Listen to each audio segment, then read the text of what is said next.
ሰላም ጤና ይስጥልኝ ውድ የማራኪ ቲዩብ ተከታታዮች ሰላማችሁ በያላችሁበት ይብዛልኝ።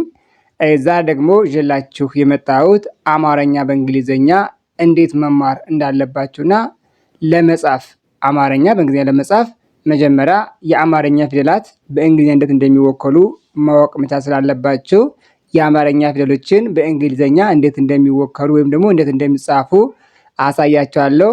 ቪዲዮውን ከጅማሬ እስከ ፍጻሜ በጽሞና ተከታተሉት። ለዚህ ቻናል አዳዲስ ከሆናችሁ ሌሎች የምሰራቸው ቪዲዮዎች በማሳወቂያ መልክ እንዲደርሷችሁ ቻናሉን ላይክ፣ ሼር እና ሳብስክራይብ በማድረግ ጀምሩ። በየትኛውም ቦታ ሆናችሁ በውስጥ መስመር ገብታችሁ መማር ለምትፈልጉ ኢሞ፣ ዋትሳፕ እንዲሁም ቴሌግራም ስልክ ቁጥር ከታች አስቀምጬላችኋለሁ። ገብታችሁ መማር ትችላላችሁ። አሁን በቀጥታ ወደ ትምህርታችን እንግዲህ እዚህ ጋር እነዚህ የምታዩቸው አማርኛ ፊደሎች ናቸው። ከዚህ ሁለተኛው ላይ ደግሞ በትንሽ የተጻፉት ማለት ነው እንግሊዘኛ ፊደሎች የአማርኛ ፊደሎችን እንዴት አድርገው እንደሚወክሉ ያሳያቸዋል። እናንተ በጽሞና መካተል መቻል አለባችሁ። እንደዚህ አንድ አይነት ከለር አድርጌ ጽፌያቸዋለሁ። እንግሊዘኛዎችና አማርኛውን በአንድ አይነት ከለር እዚህ ጋር ለምሳሌ በቀይ ተጽፏል። እዚህ ጋር እንግሊዘኛው በቀይ ነው። ከዚህ ጋር አረንጓዴውን እዚህ ጋርም በአረንጓዴ እንግሊዝኛ ተጽፏል ማለት ነው። በመጠንም ወይም ደግሞ በሳይዝ እንግሊዝኛዎችን ትንንሽ አድርጌ ጻፍኳቸውኝ። ስለዚህ እናንተ ዋናው ትኩረት ማድረግ አለባችሁ እቺ አ ብለን የምንጠራት ፊደል በምን ትወክላለች የሚለውን ነው። ከአሁን ጋር ትንሽ ደቂቃ አብራችሁ ይቆዩ። ኦኬ እንግዲህ እቺ አ ብለን የምንጠራት የእንግሊዝኛ አማርኛ ፊደላችን በተለይ እነዚህ ፊደሎች አናባቢ ብለን የምንጠራቸው ናቸው በአማርኛ። ስለዚህ አናባቢ ፊደሎች ስለሆኑ በእንግሊዝኛ ደግሞ ቫውል ብለን የምንጠራቸው እነዚህ አምስቱን ቫውል ሌተሮች ይይዛሉ። ስለዚህ እነዚህ በደንብ አጋችሁ ማወቅ መቻል አለባችሁ። አሁን እዚህ ጋር ይቺ አ ስንል ምንወክላት ይችንን ነው። አ ብለን ስንጠራ ኤን ሪፕሬዘንት ወይም ደግሞ በኤ እንወክላለን። ኡ ስንል ዩ ነው የምንሰጠው። ዩ እንደ ኡ ይነበባል ማለት ነው። ኢ ስንል ያው እንግዲህ ኢ ፊደላችን እናስቀምጣለን። አ ስንል ይሄኛውና ይሄኛው ተመሳሳይ ስለሆነ እነዚህ ሁለታቸው አንድ አይነት ቅርጽ ይይዛሉ ማለት ነው። አ ከዚህ ጋር ኤ ነች። ኤ ማለትም ይችኛዋ ጋር ከኢ ጋር ተመሳሳይ ውክልነት የሚኖራቸው ኢ ይኖራል። እ ስንል አይ ነው። ኦ ስንል ዩ ነው። ስለዚህ እንዲህ እያደረጋችሁ በደንብ ማየት መቻል አለባቸው ማለት ነው። ስለዚህ አሁን ከዚህ ወደ ታችኛው ስንወርድ እዚኛው ላይ ስንመጣ ደግሞ ከ ነው። ከ ማለት በኬና በኢ ነው የሚወከለው። ስለዚህ ከ ስትሉ ኬና ኢን ከጻፋችሁ ይህ ከ ተብሎ ይነበባል ማለት ነው። ኩ ብለን ስንጠራ ደግሞ ኩ ብለን የምንጠራው ፊደል ደግሞ ይኸው ኬና ዩ ከዚህ በኋላ እንዳልና አናባቢዎች እያዘ ይመጣል ማለት ነው። ኬና ዩ። ኪ ስንል ይቺ ኬና አይ ናቸው የሚሆኑት። ኬ አይ ኪ እንላለን። ካ ስንል ኬና ኤ። ኬ ስንል ኪና ኬ ብለን ስንጠራ የአማርኛ ኬ የምንለው ፊደል በእንግሊዝኛ ሲወከል ይሆናል ኬና ኢ ይሆናል። ክ ስንል እንዳለ ራሱ ክ ብለን እንቀራለን ማለት ነው። ከዛ ኮ ብለን የምንጠራው ኬና ኦ ነው የሚሆነው። ስለዚህ እንዲህ ያደረጋችሁ በጋራ ማየት መቻል አለባቸው ማለት ነው። ኦኬ ወደሚቀጥለው እስኪ እንሂድ። እንግዲህ ከቀጥለን የምናገኘው የአማርኛ ፊደላችን ሀ ብለን የምንጠራው ነው። ሀ ብለን የምንጠራው ልክ በቀደም እንዳሳየዋችሁ በክፍል አንድና በክፍል ቆይታ በነበረበት ቆይታ ላይ እንዳሳየዋችሁ ሀ ብለን ከምንጠራው ፊደል ጋር ተመሳሳይ ነው ያለው። ስለዚህ ሀ ስንል ይኸው ይቺ ብቻ የምትለየው አያት እቺ ሀ ስንል ኤች ኢ ነው የምትሆነው። ሀ እንላለን። ሆ ስንል ኤች ዩ፣ ሂ ስንል ኤች አይ፣ ሀ ስንል ኤች ኤ፣ ሄ ስንል ኤች ኢ ይሆናል። ህ ስንል ደግሞ ኤች ይሆናል። ሆ ስንል ኤች ኦ። ስለዚህ ይሄኛውን ብትፈልጉ ይሄን መቁጠር ትችላላችሁ፣ ብትፈልጉ ይሄን መቁጠር ትችላላችሁ። እኔ ግን ይሄን እንግሊዝኛውን ቆጠሩት።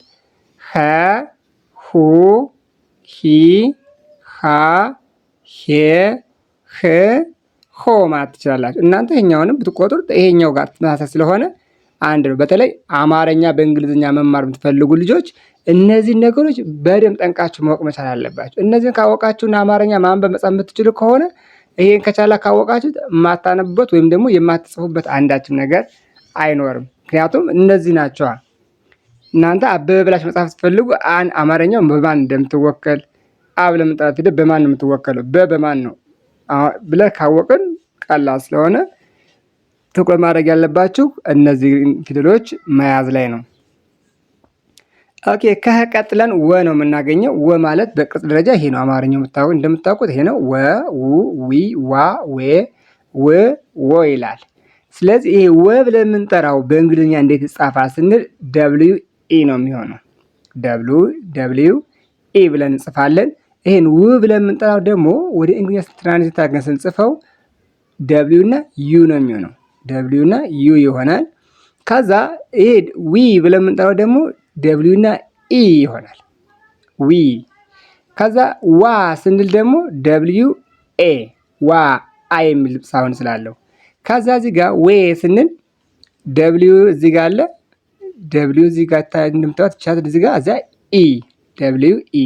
ው ስንል ስድስተኛ ፊደል ድምፅ ስለሆነ አናባቢ አይገባበትም እንዳልባለበት ወ ብላችሁ ደብሊው ጽፋላችሁ። ወ ስትሉ ኦ የሚል ድምፅ አለው። ይሄው እዚህ ጋር ኦ ደብሊው ኦ ብለን እናስቀምጣለን ማለት። ልክ እያደረጋችሁ ራሳችሁን በደንብ ለማብቃት እና ለማንበብ ለመጻፍ ከምትፈልጉት ለመድረስ መሞከር መቻል አለባችሁ። በጣም ጥሩ። ከዚያ ቀጥለን እንግዲህ ከወ ቀጥለን ዘ ነው። አን ያለፍኩበት ከላይ ያችኛው አን ስለሰራናት ራሱን መልሶ ስለሚደግም ነው። አይኗ አንና አልፋው አ አንድ አይነት አቀማመጥ ስላላቸው ራሱ ስለሚደግም አስፈላጊ ስለሆነ ወደ ዘ ቀጥታ ሄጃለሁኝ። እዚህ ጋር ዘን ደግሞ ስንመለከት ይሄ ዘ ብለን የምንጠራው እንግዲህ እንደምታውቁት ዘ ዙ ዚ ዛ ዜ ዝ ዞ ይላል። ስለዚህ አሁን እንግዲህ በእንግሊዝኛ እንዴት ይጻፋሉ የሚለው ይሄው እዚህ ጋር አሉ። ዘ ስንል ዜድ እና ኢ ነው። ዘ እንላለን። ዜድ ኢ። ዙ ስንል ዜድ ዩ። ዚ ስንል ደግሞ ዜድ ኢ። ዛ ስንል ዜድ ኤ። ዜ ስንል ዜድ ኢ። ዝ ስንል ዜድ። ዞ ስንል ደግሞ ዜድ ኦ።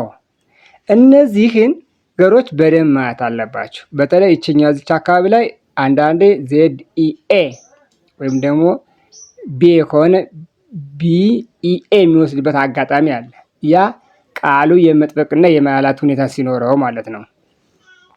በጣም ጥሩ። ከዚያ ወደሚቀጥለው ወደዚህኛው ላይ ስንሄድ ወደ መጨረሻው ዠ ነው። እዚህ ጋር እንደምታዩት ዠ ብለን የምንጠራው ፊደል በእንግሊዝኛ እንዴት እንደሚጻፍ እናያለን። ይኸው ዠ ዡ ዢ ዣ ዤ ዥ ዦ ይላል። ስለዚህ ይሄንን ፊደል ወደ እንግሊዝኛ ስንጽፈው እንዴት ነው የሚጻፈው ካላችሁኝ፣ ይሄ ተመልከቱ። ዠ ማለት ዜድ እና ኤች ኢ ዠ እንላለን። ዜድ ኤች ዩ ዡ እንላለን። ዜድ ኤች አይ ዢ እንላለን። ዜድ ኤች ኤ ዣ እንላለን። ዜድ ኤች ኢ ዤ እንዳለን ድምጻቸው ትንሽ ዤ እና ይሄኛው ዤ እና ይሄኛው ዤ ትንሽ ድምፁ የመቃረብ ባህሪ ስላለው አንድ አይነት ይሆናል። ይሄኛው እና ይሄኛው ማለት ነው። ግን ይሄኛው አንዳንዴ ኤን ያስከትላል። ሲጠብቅ ቃል ላይ ተጠቆ የሚነበብ ከሆነ ኤን ያስከትላል። ዢ ስንል ዜድ ኤች፣ ዦ ስንል ዜድ ኤች ኦ ነገራችሁ በደንብ መያዝ መቻል አለባችሁ። ስለዚህ በተለይ እነዚህን ነገሮችን ትኩረት አድርጋችሁ መያዝ አለባችሁ። እነዚህ እንግሊዝኛዎችን ማለት ነው። በማን እንደሚወከሉ ማን በማን እንዴት እንደሚወከል ካወቃችሁ አማርኛ በእንግሊዝኛ ምንም ሰው ረዳት ሳያስፈልጋችሁ ወይም አጋዥ ሳያስፈልጋችሁ ራሳችሁን ማብቃት ትችላላችሁ ማለት ነው። እንደዛ አድርጋችሁ አንብባችሁ ያልገባችሁና ኮንፊውዝ ወይም ደግሞ ግራ ያጋባችሁ ነገር ካለ ኮሜንት ሳጥን ላይ አስቀምጡልኝ። እንዲሁም ሁልጊዜ እንደምለው እንዲሰራላችሁ ከእነዚህ ነገሮች ብታስረዳን ብላችሁ የምታስቡት ሀሳብም ካለ በኮሜንት ሳጥን ላይ አስቀምጡልኝ። እኔ ሰርቼ ወደ እናንተ አደርሳለሁ። ይሄ ቪዲዮ ለሁሉም ተደራሽ ይሆን ዘንድ ቻናሉን ላይክ፣ ሼር እና ሳብስክራይብ በማድረግ ቤተሰብ ይሁኑ። በቀጣይ ቪዲዮ እስክንገናኝ መልካም ጊዜ፣ መልካም ቆይታ